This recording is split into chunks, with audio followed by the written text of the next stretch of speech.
너희 결혼하고 시어머니한테 밥 한 번 사준 적 없지? 내 생일에도 시아버지 생일에도 다 우리가 냈잖아. 이번 주말에 밥 한 번 사줘. 어머니, 무슨 외식이에요? 집에서 어머니가 해주시는 밥이 제일 맛있어요. 내 친정 부모님 생신엔 비싼 데 가던데. 그건 저를 키워주신 분들이니까요. 어느 시어머니와 며느리의 대화입니다. 궁금한 사연 시작해 보겠습니다. 사연 시작 전에 무료 구독 버튼 눌러주시고 좋아요, 알람 설정도 눌러주시면 큰 행운이 밀려 들어올 거예요. 사연 들어보시고 어머니의 행동이 잘못됐다고 생각하신다면 댓글로 의견을 남겨주세요. 안녕하세요. 저는 68세 윤말순입니다.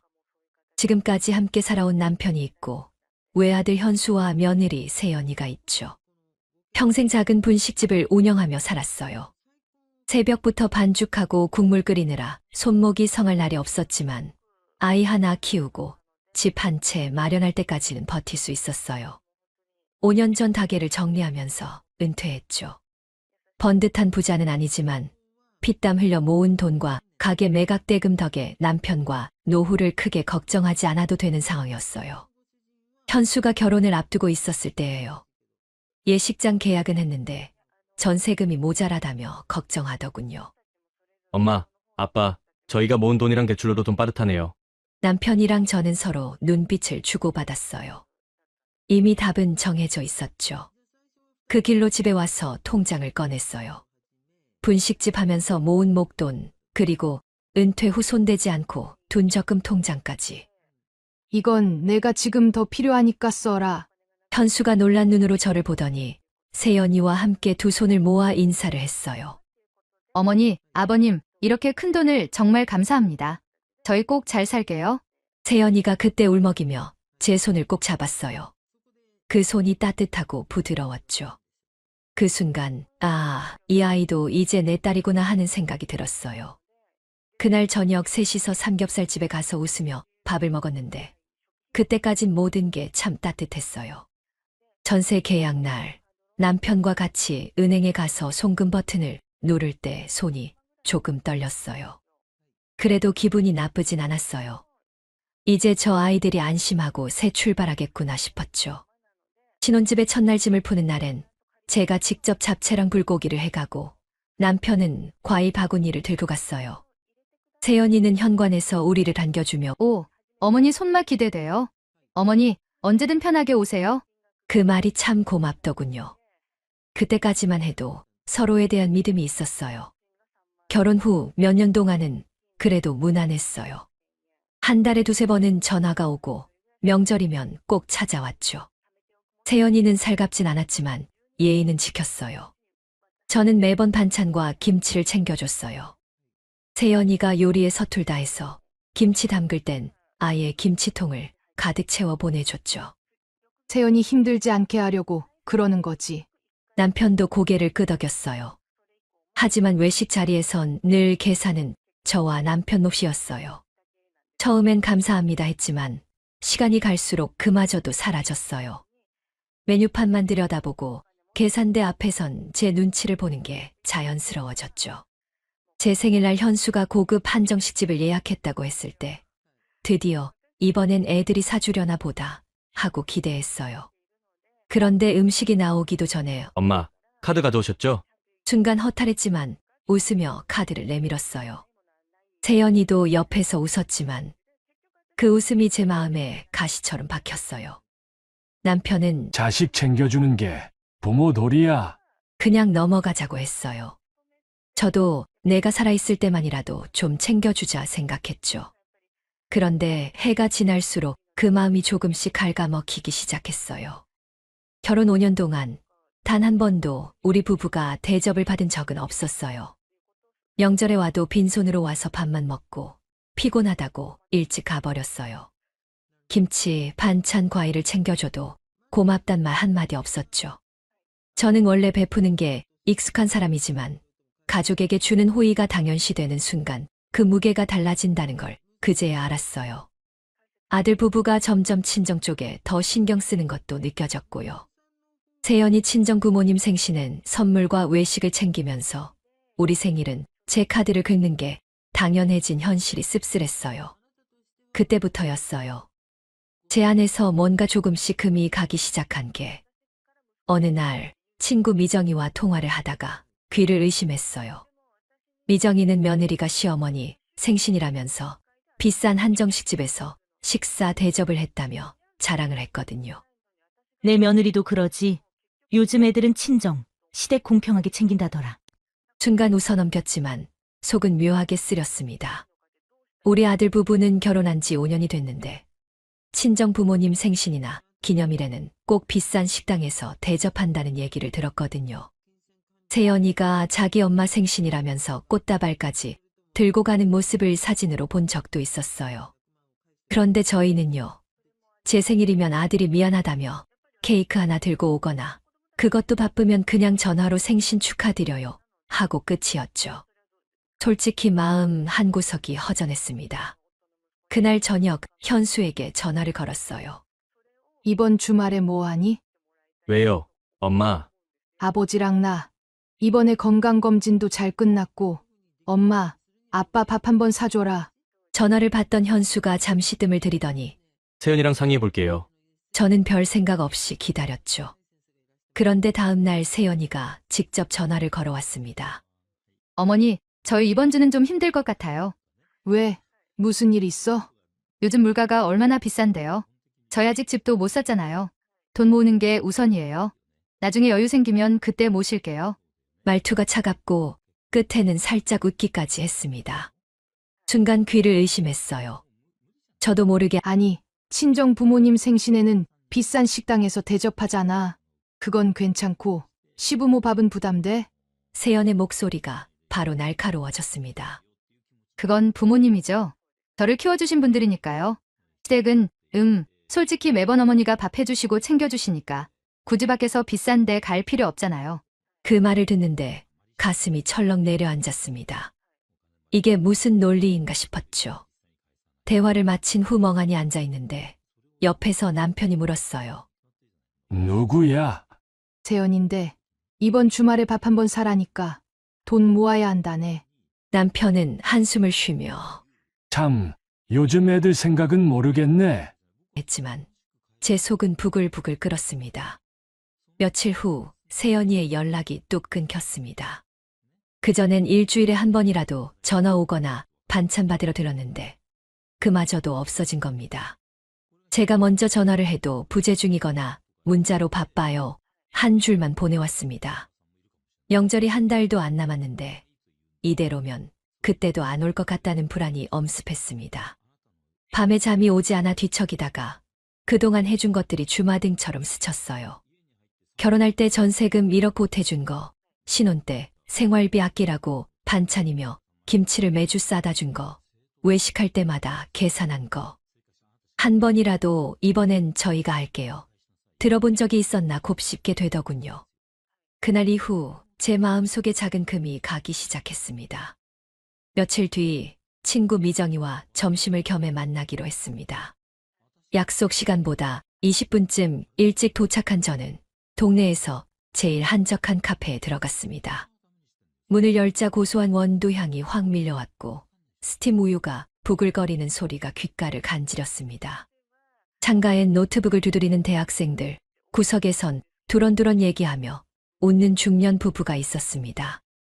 저는 창가 자리에 앉아 커피를 주문하고 잠시 눈을 감으며 깊게 숨을 들이마셨습니다. 햇살이 유리창을 통과해 테이블 위에 부드럽게 내려앉아 마음 한켠이 포근해지는 듯했죠. 그런데 문 쪽에서 익숙한 목소리가 들렸습니다. 그 억양, 그 속도, 순간 심장이 덜컥 내려앉았습니다. 고개를 돌리니 세연이 있었습니다. 팔짱을 끼고 휴대전화를 귀에 댄 채 다리를 꼬고 앉아 있더군요.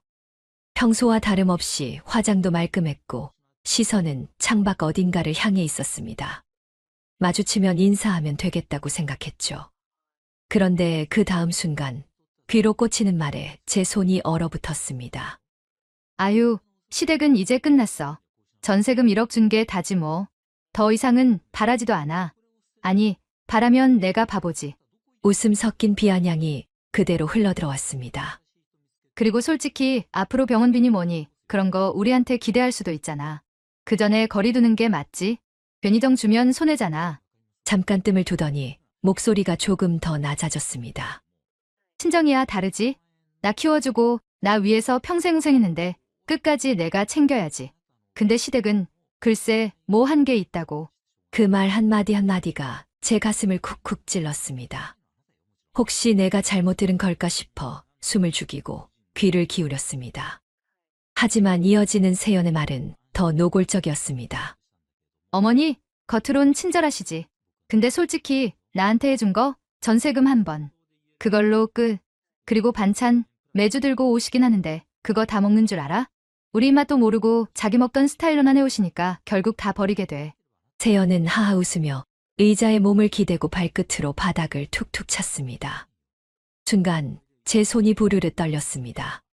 커피잔을 쥔 손가락 마디마디에 힘이 잔뜩 들어가 미세하게 잔이 흔들렸죠.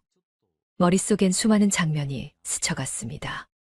결혼 준비하던 날 은행 창구에서 현수 목까지 전세금 1억을 송금하던 제 손. 그때 남편과 둘이서 통장 잔고를 확인하며 이 정도면 아이들 걱정은 덜겠지 했던 안도감. 김장철이면 세연 입맛에 맞을까 고민하며 김치속을 조금 덜어 고춧가루를 줄여 담갔던 기억. 명절마다 종합선물 세트며 오시며 챙겨주던 손길. 외식 자리에서 제가 먼저 카드를 내밀던 그 순간들. 한 번이라도 어머니, 이번은 저희가 라고 한 적이 있었나? 아무리 떠올려도 없었습니다. 병원비, 용돈. 그건 부모가 자식한테 주는 게 당연한 거고. 자식이 부모한테 주는 건 그렇게 부담스러운 건가? 가슴이 쿵쿵 울렸습니다. 바깥의 햇살도 창밖의 고요한 거리도 이제 눈에 들어오지 않았습니다. 세연은 여전히 전화를 붙잡고 있었습니다. 그리고 솔직히 말해서 시댁 쪽 일은 그냥 모른 척하는 게 편해. 괜히 챙기면 의무만 늘어나고 그거 다 내 손해야. 내 인생, 내 시간, 내 돈, 친정에 쓰기도 부족해. 그 말에 제 안에 무언가가 툭 하고 끊어졌습니다. 저는 천천히 의자를 밀고 일어섰습니다. 세연이 전화를 끊고 노트북을 꺼내려던 찰나 우리 시선이 딱 마주쳤습니다. 그녀의 눈동자가 순간적으로 크게 흔들렸지만 곧 억지 웃음을 지었습니다. 어머니, 저는 짧게 단호하게 말했습니다. 다음에 보자. 그 한마디만 남기고 몸을 돌렸습니다. 뒤에서 어떤 표정을 지었는지는 보지 않았습니다. 카페 문을 나서자 차가운 바람이 얼굴을 스쳤습니다. 방금 들은 말들이 머릿속에서 메아리 쳤습니다. 전세금 1억 준 게 다야. 병원비나 용돈 줄 수도 있잖아. 친정은 끝까지 챙겨야지. 한 걸음 한 걸음이 무겁지만 이상하게도 마음 한가운데선 작고 단단한 불씨가 피어올랐습니다. 그래, 이제는 다르게 가야겠다. 그렇게 제 속의 결심은 서서히 모양을 갖추기 시작했습니다. 집에 돌아오자마자 저는 외투도 벗지 않은 채 서랍부터 열었습니다. 서랍 깊숙한 곳, 오래된 서류철을 꺼냈습니다. 겉표지는 세월이 묻어 약간 발해 있었고 모서리는 닳아 있었습니다. 손끝이 약간 떨렸습니다. 한 장, 두 장 넘기다 보니 차용증이라는 글자가 눈에 들어왔습니다. 현수와 세연이 결혼 준비하던 시절 전세금 1억을 마련해 줄 때 작성했던 서류였습니다. 그때 저는 차용증이라는 형식이 좀 각박해 보이지 않을까 걱정했지만 남편이 혹시 모를 일을 대비해 써두자고 했었죠. 빌려준다라는 말 대신 증여라는 말이 더 멋있고 푸근하게 느껴졌지만 남편의 고집을 꺾지 않았던 게 이렇게 다행일 줄이야. 차용증 옆에는 은행 송금 내역서가 스테이플러로 함께 묶여 있었습니다. 그 옆에 결혼식 준비 명목으로 빠져나간 각종 지출 내역이 빼곡히 적힌 수첩까지 나왔습니다. 저는 소파에 앉아 그 장면들을 떠올렸습니다. 당시 현수는 결혼식 장소를 계약하고 예물이며 가전제품까지 준비하느라 얼굴이 잔뜩 굳어 있었고 세연은 예식장 드레스를 고르며 한박웃음을 지었죠. 그때 저는 마음속으로 그래, 내 아들이 든든하게 새 가정을 꾸릴 수 있다면 내가 조금 쪼들려도 괜찮다고 생각했었습니다. 하지만 카페에서 들었던 세연의 말이 다시 떠올랐습니다. 전세금 1억 준 게 다지 뭐. 그 전에 거리 두는 게 맞지. 그 순간 제 마음속에서 뜨거운 뭔가가 치밀어 올랐습니다. 그건 단순한 서운함이 아니라 뿌리째 뽑아야 하는 냉정한 결심이었습니다. 다음 날 아침 저는 이웃 복순 언니에게 전화를 걸었습니다. 언니, 오늘 시간 돼? 할 얘기가 좀 있어서. 카페 한쪽에서 마주 앉자 복순 언니가 제 표정을 보더니 이마를 찌푸렸습니다. 무슨 일인데 얼굴이 그렇게 굳었어? 저는 차용증과 송금 내역 곡사본을 가방에서 꺼내 보였습니다. 이거 현수 결혼할 때 빌려준 전세금 1억. 나 이거 돌려받을 거야. 언니는 놀란 눈으로 저를 보더니 잠시 후 고개를 끄덕였습니다. 그래, 잘 생각했어. 그동안 네가 얼마나 퍼줬는데. 근데 말순아, 이런 건 감정 섞이면 안 돼. 법대로 서류대로 가야 돼. 언니 말대로 저는 감정을 최대한 억누르기로 했습니다. 그날 저녁 남편에게도 차분하게 이야기를 꺼냈습니다. 여보, 나 이 돈 돌려받을 거예요. 이제는 우리를 먼저 챙겨야 할 나이가 됐잖아요. 남편은 잠시 제 얼굴을 보더니 조용히 고개를 끄덕였습니다. 그래, 그때 내가 차용증 써두자고 했던 거 참 잘했네. 내가 하고 싶은 대로 해. 그 한마디에 제 마음속 결심은 더 단단해졌습니다. 저는 곧바로 법률 상담을 예약했습니다. 전화로 간단히 상황을 설명하니 변호사가 차용증과 송금 내역이 있으면 가능성이 높아요. 전화를 끊고 나니 카페에서 세연이 지었던 비웃음 섞인 미소가 떠올랐습니다. 그리고 마음속으로 중얼거렸습니다. 그래, 내가 거리 두겠다 했지. 좋아. 내가 먼저 두겠다. 하지만 그 전에 받아낼 건 다 받아낼 거다. 창밖에는 초겨울 바람이 나뭇가지를 흔들고 있었습니다. 저는 창문을 바라보며 이제 시작이라는 걸 느꼈습니다. 그날 오후 저는 현수에게 전화를 걸었습니다. 현수야, 오늘 저녁에 너랑 세연이 집에 잠깐 가야겠다. 중요한 얘기가 있어. 제 목소리가 단단해진 걸 느꼈는지 현수는 잠시 머뭇거리더니 알겠다고 했습니다. 저녁 7시 현수네 거실에 앉아 있자니 세연이 마지못해 나온 얼굴이더군요. 무슨 일이신데요, 어머니? 입술 끝에는 억지로 붙인 듯한 미소가 살짝 걸려 있었지만 눈빛은 이미 경계심을 띠고 있었습니다. 저는 가방에서 준비해온 봉투를 꺼내 테이블 위에 내려놓았습니다. 그 안에는 차용증과 송금 내역 곡사본이 깔끔하게 정리돼 있었죠. 이거 너희 결혼할 때 전세금 1억 빌려준 거 있지? 이제 그거 갚아야겠다.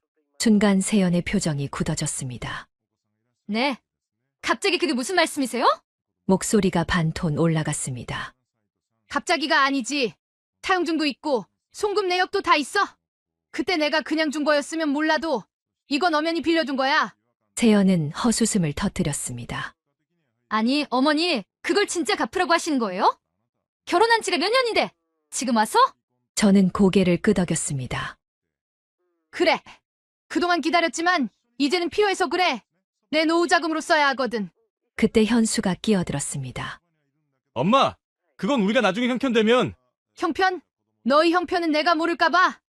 해외여행 가고 명품백 사고 세연이 친정에는 매달 용돈 보내고 한정식 집에서 밥 사주면서 시어머니가 밥 한 번 사라는 건 그렇게 아까웠니? 제 말이 끝나자 세연의 표정이 확 달라졌습니다. 어머니, 그건 저희 부부가 알아서 하는 거고 시댁에서 돈 갚으라는 건 너무하신 거 아니에요? 친정이랑은 다르잖아요. 저는 눈을 똑바로 맞추고 말했습니다. 다르지. 친정은 널 낳아준 부모고 시댁은 내 남편을 낳아준 부모야. 그런데 왜 내 부모한테는 끝까지 책임진다면서 우린 거리 둬야 한다고 해? 카페에서 내가 한 말 내가 못 들은 줄 알았니? 세연의 얼굴이 순식간에 창백해졌습니다. 그걸 그래, 다 들었어. 시댁은 돈 줄 말랐으니 거리 두자고? 좋아, 내가 원하던 대로 거리 둘게. 그 전에 빌려준 1억부터 갚고. 세연은 자리에서 벌떡 일어나 손을 탁 치며 말했습니다. 아니, 진짜 어이가 없네. 그걸 지금 갚으라고 하면 저희 보고 죽으라는 거예요? 저는 담담하게 웃었습니다. 아니, 죽으라는 게 아니라 내가 말한 대로 각자 책임지자는 거야. 내 부모는 내가 책임지고 우리는 우리 알아서 하고 그리고 내가 빌린 건 갚아야지. 그게 책임이라는 거다. 현수가 제 눈치를 보며 작게 말했습니다. 엄마, 너무 이렇게까지 할 필요는. 저는 단호하게 잘랐습니다. 필요 있어. 그동안 나는 너희 편이었지만 너희는 내 편이 아니었어. 이제는 나도 내 편을 들어야겠다. 세연은 팔짱을 끼고 고개를 젖혔습니다. 좋아요. 그럼 법대로 해요. 우리도 가만히 있지 않을 거니까. 그래, 법대로 하자. 난 차용증도 있고 송금 내역도 있고 변호사 상담도 다 마쳤으니까. 그 말이 떨어지자 세연의 얼굴에서 마지막 여유가 사라졌습니다. 진짜 어머니 이렇게 나오실 줄 몰랐네요. 평생 시어머니 노릇하면서 우리 챙겨줄 줄 알았는데. 저는 조용히 웃었습니다. 그건 너희 착각이었어. 그리고 의자에서 일어나 봉투를 챙기며 마지막으로 말했습니다. 기주 줄게. 그 안에 갚아. 아니면 변호사 통해서 얘기할 거야. 그리고 앞으로는 내가 먼저 연락하는 일 없을 거다. 현수는 아무 말도 못하고 고개를 숙였고 세연은 눈을 부릅뜨고 저를 노려봤지만 저는 뒤돌아 나왔습니다. 겨울바람이 세차게 불었지만 제 발걸음은 가벼웠습니다. 이제야 진짜 제 편이 되어준 기분이었으니까요.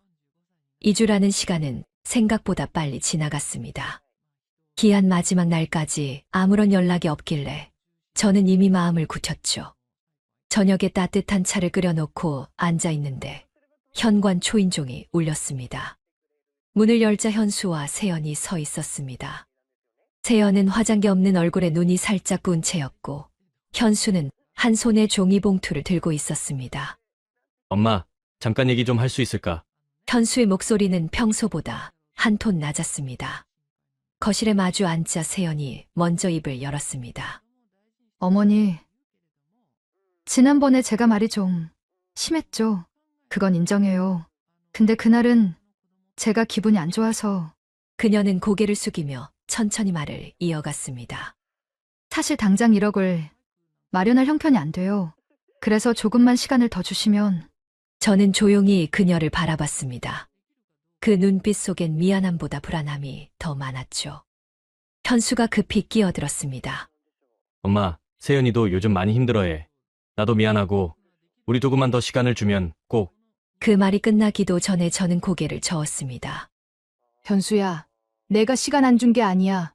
지난 몇 년 동안 충분히 기다렸어. 그런데 너희는 그 시간 동안 뭘 했니? 세연이 고개를 들며 한숨을 내쉬었습니다. 어머니, 저희도 나름 살림 꾸리느라 바빴어요. 친정 쪽에도 돈 들어갈 일이 많았고. 저는 차분하게 그러나 또렷하게 말했습니다. 그래, 너희가 선택한 거지. 친정에 돈을 보내고 여행 다니고 쇼핑한 거. 그건 내 돈이 아니니까 뭐라 안 했어. 그런데 빌린 돈을 안 갚는 건 선택이 아니라 책임이야. 세연의 입술이 달달 떨렸습니다. 저희가 그렇게까지 나쁜 사람입니까? 그래, 빌린 돈 안 갚고 변명만 하는 사람은 나쁜 거 맞아. 현수가 고개를 푹 숙였습니다. 엄마, 제발 이번만은. 아니, 이번이 마지막이야. 더는 너희를 내 자식이라고 생각하지 않으려고 해. 세연이 눈을 크게 뜨고 말했습니다. 그게 부모가 할 소리예요? 부모가 자식 챙기는 건 맞지. 하지만 자식이 부모를 함부로 대하면 그때부턴 그냥 남이야. 순간 세연의 눈에 눈물이 맺혔습니다. 그녀는 손등으로 눈을 훔치며 떨리는 목소리로 말했습니다. 정말 이렇게까지 하셔야 속이 시원하세요? 그래. 그래야 내 속이 시원해. 너희가 나를 돈줄로만 보던 시절은 이제 끝났으니까. 잠시 침묵이 흘렀습니다. 현수는 힘없이 봉투를 테이블에 올려놓았습니다. 안에는 현금 500만 원이 있었습니다. 이게 지금 우리가 당장 낼 수 있는 전부야. 나머지는. 그건 내가 알아서 해. 기한은 한 달 더 준다. 더는 봐줄 생각 없어. 세연이 울먹이며 제 손을 잡으려 했지만 저는 살짝 손을 빼며 말했습니다. 이제 각자 길 가자. 너희는 너희 인생, 나는 내 인생. 연락도 왕래도 없을 거야. 그 말에 세연은 울음을 참지 못하고 흐느꼈고 현수는 고개를 숙인 채 아무 말도 못했습니다. 저는 의자에서 일어나 문 쪽을 가리켰습니다. 가라. 오늘 이후로는 서로 모르는 사람처럼 살자. 그들이 집을 나서는 순간 제 마음속에서 무거운 돌덩이가 떨어져 나갔습니다. 겨울밤 바람이 창문을 흔들었지만 제 안은 오히려 따뜻했습니다. 그리고 속으로 중얼렀습니다. 이제야 진짜 자유다. 남편이 조용히 제 옆에 앉았습니다. 당신 그동안 참느라 고생 많았어. 낯선 듯 부드러운 목소리에 저도 모르게 눈시울이 붉어졌습니다. 나 이제는 우리 둘만 생각하려고. 더는 애들 걱정 안 할 거야. 남편이 제 손을 꼭 잡으며 고개를 끄덕였습니다. 그래, 그게 맞아. 우리 남은 인생은 우리가 쓰자. 애들은 자기 목 알아서 하고. 그 순간 지난 세월의 억눌림이 눈물로 터져 나왔습니다. 하지만 그건 슬픔이 아니라 진짜 해방의 눈물이었죠. 사연 들어주셔서 감사합니다. 영상 보시고 어머니의 행동이 잘못됐다고 생각하신다면 댓글로 의견을 남겨주세요. 다음 영상에서도 재밌는 사연이 기다리고 있습니다. 무료로 누를 수 있는 구독과 좋아요, 알람 설정을 눌러주시면 다음 영상을 더 빨리 만나보실 수 있습니다. 어머니, 이번 제사 준비도 그렇고 앞으로도 마찬가지예요. 제대로 하려면 어머니의 돈부터 정리해 주셔야죠. 뭐라고? 내 시아버지 제사를 앞두고 내 입에서 돈 얘기가 나오니? 저희가 아들이잖아요. 결국 다 우리 목 될 건데 미리 정리해 주시는 게 맞죠? 어머니 돌아가시면 누가 제사 지내겠어요? 아들이 지내야죠. 그러니까 미리 달라는 거예요. 가영아, 제사를 핑계 삼아 돈을 요구하다니 너무한 거 아니니? 시어머니와 며느리의 대화입니다. 대체 무슨 일일까요? 사연 시작 전에 무료 구독 버튼 눌러주시고 좋아요, 알람 설정도 눌러주시면 큰 행운이 밀려들어 올 거예요. 어머니의 행동이 잘못됐다고 생각하신다면 댓글로 의견을 남겨주세요. 안녕하세요. 저는 올해 70을 맞은 이명혜라고 합니다. 제 인생을 한마디로 표현하라면 성실이라는 단어가 가장 어울릴 것 같아요. 남편과 젊을 때부터 뼈 빠지게 일하며 가정 하나 지켜내는 게 제 삶의 전부였고, 덕분에 늦은 나이지만 마음 편히 밥상 앞에 앉을 수 있는 날이 찾아왔습니다. 남편은 평생 저와 고생을 같이 했지요. 손에 물집이 터져 굳은 살이 박혀도 웃으며 일했던 사람이었어요. 전통을 소중히 여겼고 특히 제사에는 늘 정성을 다했습니다. 그 모습이 제게는 든든한 울타리였고, 그래서인지 저도 제사상 앞에 서면 마음이 한없이 숙연해지곤 합니다. 저희 가족은 아들과 딸 하나씩 있어요. 아들 준성이는 40대 중반인데 성격이 참 착합니다. 그런데 너무 착한 게 탈이지요. 자기 주장보다 아내 눈치를 먼저 살피는 모습에 늘 답답한 마음을 삼켜야 했습니다. 딸 혜영이는 그런 오빠와는 달라요. 30 넘어 혼자 독립해 꿋꿋하게 살아가는데 힘든 와중에도 언제나 제 편이 되어주는 버팀목 같은 아이예요. 문제는 며느리 가영이에요. 겉으로 보면 단듯하고 점잖아 보이지만 속은 그렇지 않습니다. 저는 오래 살아온 눈으로 사람 속을 읽는 법을 아는데 가영이는 돈 이야기를 할 때마다 그 본심이 드러나요. 자기 돈은 꼭 쥐고 절대 쓰지 않으면서 누군가 내주길 당연하게 여기는 모습이 습관처럼 배어 있어요. 그런 성향이 처음부터 눈에 띄지 않았던 건 아닙니다. 결혼 초반부터 조금씩 보였어요. 어느 날이었죠.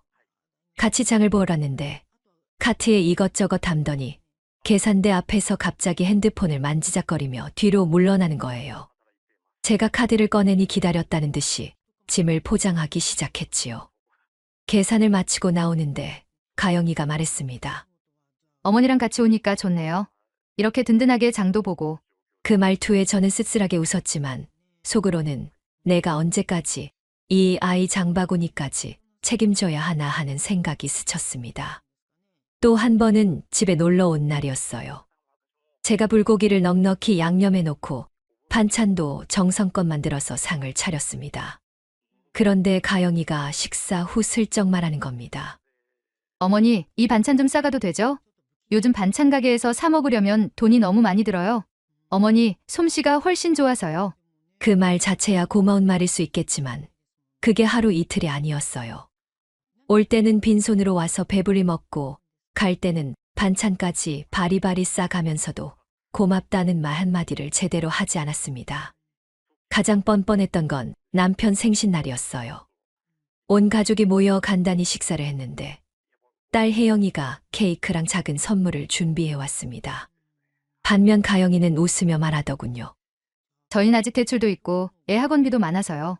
대신 어머니가 좋은 걸 준비하셨을 테니 저희는 마음으로 축하드릴게요. 순간 분위기가 싸해졌고 남편은 괜찮다며 웃었지만 제 가슴은 무겁게 내려앉았어요. 아들의 가족이라는 이름을 달고 있으면서 최소한의 성의조차 보이지 않는 모습에 저는 속으로 깊은 한숨을 내쉬었습니다. 이런 일들이 쌓이다 보니 저는 며느리를 볼 때마다 마음이 무거워집니다. 딸 혜영이가 들를 때마다 제 속을 읽은 듯 말합니다. 엄마, 너무 마음 쓰지 마세요. 언니는 원래 그런 사람이잖아요. 그 말이 위로가 되긴 했지만 현실은 쉽지 않았습니다. 며느리의 속내가 점점 더 노골적으로 드러나고 있었으니까요. 저는 그때까지만 해도 가영이가 이렇게까지 심하게 변할 거라곤 생각하지 못했습니다. 단지 살림이 빠듯하니까 그럴 수도 있겠지. 언젠가는 달라질 거라 스스로를 위로했지요. 하지만 시간이 흐를수록 저는 깨달을 수밖에 없었습니다. 이 아이의 관심은 오직 돈뿐이라는 사실요.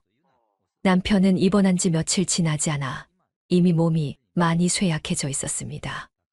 의사는 긴 치료가 필요하다고 했고 저는 병원에 붙박이처럼 있으면서 옷을 갈아입히며 손발을 닦아드렸습니다. 병실 의자에 앉아 있으면 남편의 숨소리가 고르게 들리는 순간조차 감사했습니다. 그러나 제 마음 한구석은 늘 조마조마했지요.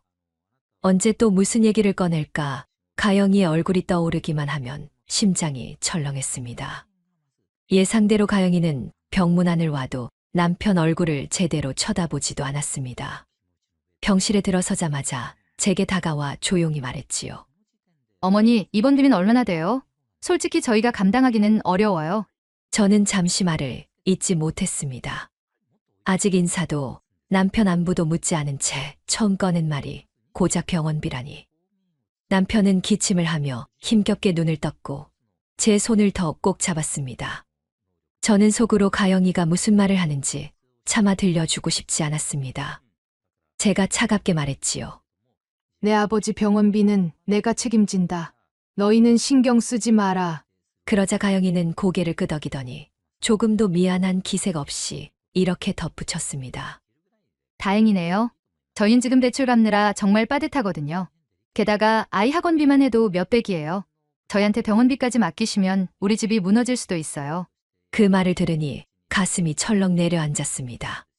제겐 남편의 생명이 가장 중요했지만 며느리 눈에는 자신의 생활이 더 소중한 모양이었습니다.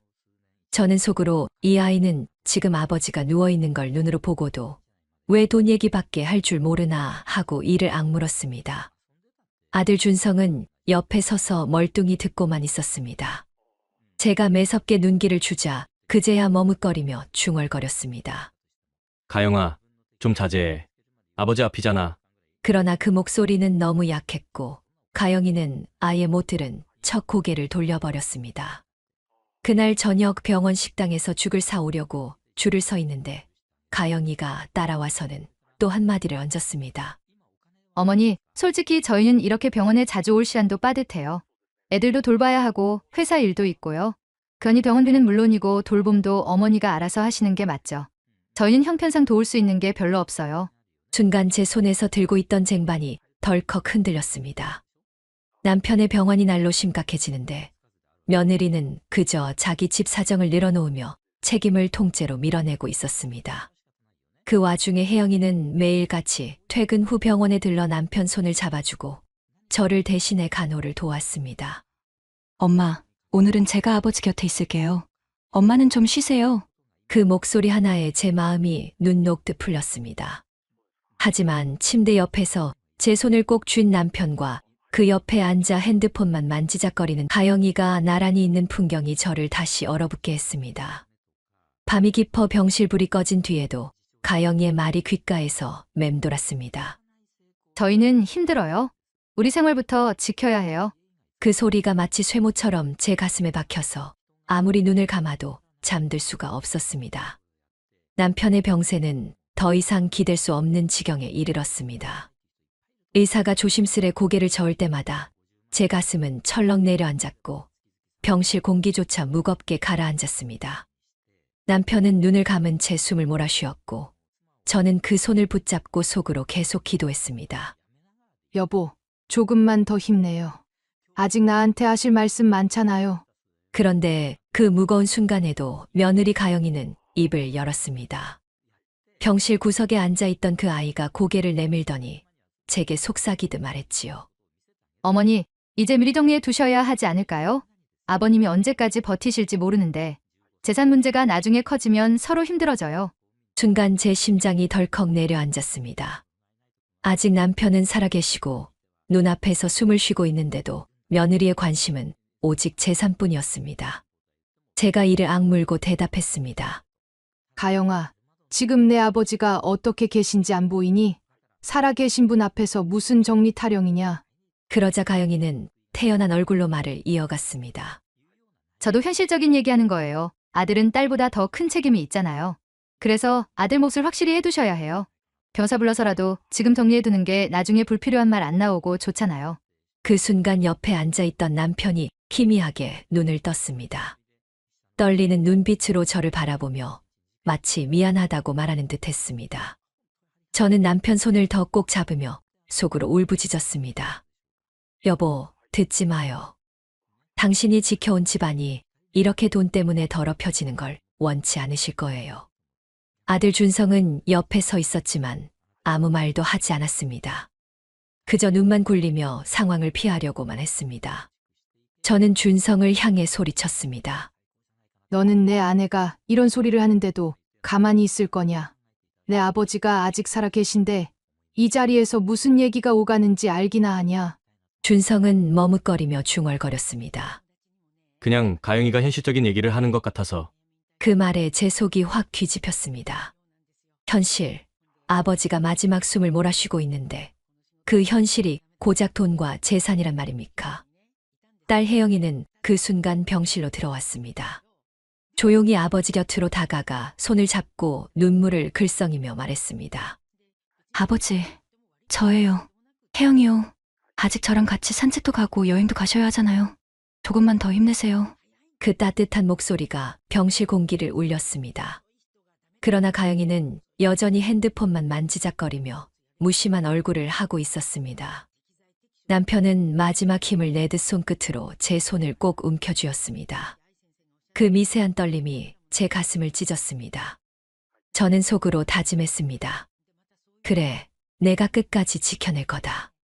돈밖에 모르는 저 아이에게 우리 집안의 뿌리를 절대 맡기지 않겠다. 그날 밤 저는 병실 의자에 앉아 창밖을 바라보며 한참을 울었습니다. 밖에는 여전히 도시의 불빛이 반짝였지만 제 마음속은 캄캄한 동굴 같았습니다. 그러나 분명히 알 수 있었던 건 하나였습니다. 이 분노는 반드시 터져나올 것이고 그날이 머지않아 다가오리라는 사실이었습니다. 남편은 결국 그날 밤 조용히 눈을 감았습니다. 제 손을 꼭 잡고 있던 따뜻한 온기가 서서히 사라질 때 저는 그 어떤 말도 꺼낼 수가 없었습니다. 눈물조차 쉽게 흘러나오지 않았습니다. 온몸이 돌덩이처럼 굳어버려서 울고 싶어도 울 수가 없었지요. 그저 마음 깊은 곳에서 여보, 고생 많았어요. 이제 편히 쉬세요라는 말만 메아리 쳤습니다. 장례식장이 마련되고 친척과 지인들이 하나둘 모여들었습니다. 남편의 인품을 아는 이들이 조문할 때마다 저는 고개를 숙여 인사했습니다. 그런데 그 무거운 자리에조차 며느리 가영이는 똑같았습니다. 상주 자리에 앉아 있어야 할 아들 대신 자기 자리에서 눈을 굴리며 다가와서는 제게 속삭였습니다. 어머니, 조의금은 어떻게 정리하실 거예요? 이 많은 돈이 오고 가는데 잘 정리하셔야죠. 그 순간 제 손끝이 부르르 떨렸습니다. 남편이 아직 차갑게 누워 계신데 이 아이 입에서 나온 말이 조의금이라니. 저는 단호하게 말했습니다. 지금은 그런 얘기 꺼낼 때가 아니다. 내 시아버지 영정 앞에서 무슨 말을 하고 있는 거냐? 그러자 가영이는 입술을 삐죽 내밀며 속닥였습니다. 저희도 알아야 하잖아요. 조의금이며 집도 그렇고 아버님 명의로 된 게 아직 많을 텐데 혹시 다 어머니 앞으로 넘어간 거예요? 마침 그때 변호사가 정리해둔 서류를 확인한 친척 한 분이 제게 조심스럽게 와서 귀띔했습니다. 남편이 생전에 모든 재산을 제 앞으로 이미 이전에 두었다는 사실이 드러난 겁니다. 저는 남편의 그 마음에 또 한 번 눈물이 쏟아질 뻔했지만 꾹 참았습니다. 반면 며느리 가영이의 표정은 굳어졌습니다. 얼굴이 사색이 되더니 눈동자가 파르르 떨렸습니다. 뭐예요? 다 어머니 앞으로 넘어갔다고요? 그럼 저희는요? 준성 씨는 아들이잖아요. 왜 저희는 하나도 없는 거예요? 며느리는 목소리를 높이며 따졌습니다. 주변에 있던 친척들이 흠칫 고개를 돌렸고 저는 차갑게 눈길을 주었습니다. 내 시아버지가 살아 계실 때 다 정리하신 거다. 너희한테 돌아갈 건 없다. 지금은 장례식이다. 그만해라. 그러나 가영이는 씩씩거리며 중얼거렸습니다. 이게 다 이상해. 어떻게 이렇게 일방적으로 해요? 앞으로 어떻게 하자는 거예요? 그날 이후 저는 알았습니다. 이 아이는 앞으로도 계속 저를 괴롭히겠구나. 조의금, 재산 상속, 제 남편이 남긴 마음은 조금도 헤아리지 않고 오직 돈만 쫓는 눈빛이었으니까요. 남편의 장례가 끝나고 저는 텅 빈 집에 돌아와 홀로 앉아 있었습니다. 영정사진 속 남편이 환히 웃고 있었지만 제 가슴은 무겁게 내려앉았습니다. 그런데도 마음 한구석에는 묘한 다짐이 피어올랐습니다. 여보, 이제부터는 내가 해야 할 몫이에요. 당신이 평생 지켜온 집안을 돈에 눈이 먼 며느리 손에 절대 맡기지 않겠어요. 시간은 흘러 어느덧 남편의 첫 제사를 준비할 때가 다가왔습니다. 제사상은 남편이 평생 소중히 여긴 자리였습니다. 저는 조심스레 준비를 시작했는데 그 와중에 가영이가 전화를 걸어왔습니다. 어머니, 제사 준비는 어떻게 하실 거예요? 솔직히 저희가 직접 다 챙기긴 힘들어요. 그러니까 돈부터 주셔야죠. 그래야 저희가 움직일 수 있죠. 순간 제 귀가 의심스러웠습니다. 남편의 첫 제사를 앞두고 제게 들려온 며느리의 첫마디가 또 돈이라니. 저는 담담하게 말했습니다. 가영아, 이번 제사는 내 시아버지의 첫 제사다. 돈 얘기할 때가 아니다. 그러나 가영이는 조금도 물러서지 않았습니다. 어머니, 저희가 이렇게까지 말하는 건 이유가 있는 거예요. 돈 안 주시면 제사 참석 못해요. 앞으로 어머니 돌아가셔도 재산은 없을 거예요. 저희가 다 짊어질 수는 없잖아요. 그 말을 듣는 순간 제 안에서 무언가가 뚝 끊어지는 소리가 났습니다. 남편의 영정 앞에서 그리고 이제는 제사까지 돈을 들먹이며 협박하는 며느리. 제 분노는 점점 고요하게 가라앉다가 오히려 더 단단해지고 있었습니다. 그래, 이제 끝까지 가보자. 내가 이 아이에게 휘둘리느니 차라리 모든 걸 정리해버리겠다. 남편의 첫 제사날, 저는 전날부터 장을 보고 새벽같이 일어나 손수 준비를 시작했습니다. 제사 음식을 정성껏 만들었지요. 여보, 첫 제사만큼은 꼭 당신이 좋아하던 음식으로 차려드려야지. 제 마음은 하나뿐이었습니다.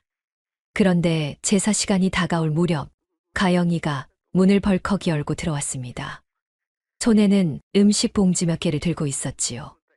어머니, 음식은 이걸로 하세요. 제가 일부러 주문했어요. 요즘은 다 이렇게 배달해서 하잖아요. 손수하실 필요 없죠. 순간 저는 멍해졌습니다. 투박한 비닐봉지 속에는 잡채, 갈비찜, 나물이 들어있었지만 전부 배달 음식 냄새가 진동했습니다.